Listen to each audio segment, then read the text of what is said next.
today we're going to work on some position work for the front squat. We're going to go ahead and really try to get our core and our glutes and hamstrings and quads all firing at the same time with these Anderson squats.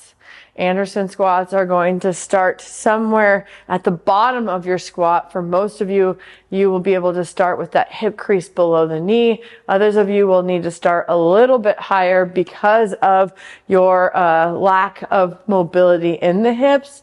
And so we're going to really try to find and tailor this setup to you. Now, for some of our taller individuals, a box with crash pads on it is going to work great. Others of you will need to just use a stack of crash pads or even a stack of plates with some crash pads on top. All right, this is going to make sure that we are able to protect the boxes, but also raise it up nice. If you need like a small jump or increase, you can put plates underneath your crash pads so that you don't have anything that's a little bit of an uneven surface, okay?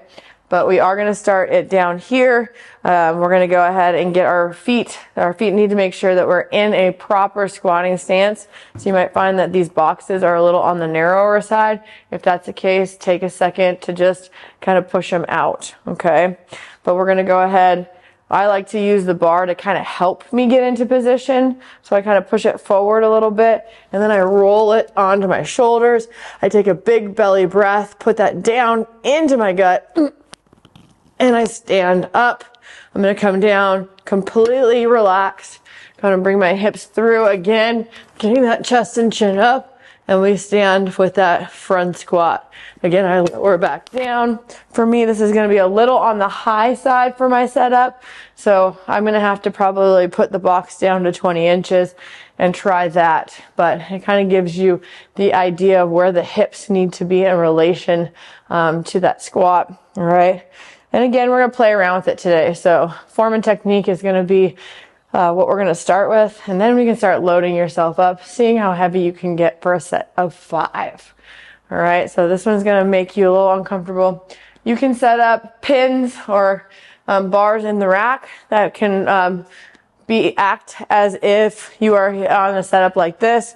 You can go ahead and use a rack or a squat rack, but the squat rack does present a little bit more of an accuracy issue, meaning on the way down, because we're going to relax in between each set or kind of disengage and re-engage our bodies, that hook, you have to like kind of be aware of how you're setting it down. So path of the bar is going to become some sort of issue. So you can kind of play around with the setup, but again, when you take yourself to the bottom, I want you to take a big belly breath.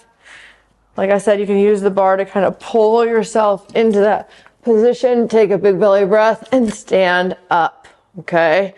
So it's going to really force you to get into a very solid position, and I think that you're going to really enjoy it, and maybe some of you will find how to create some tension at the bottom of that front squat.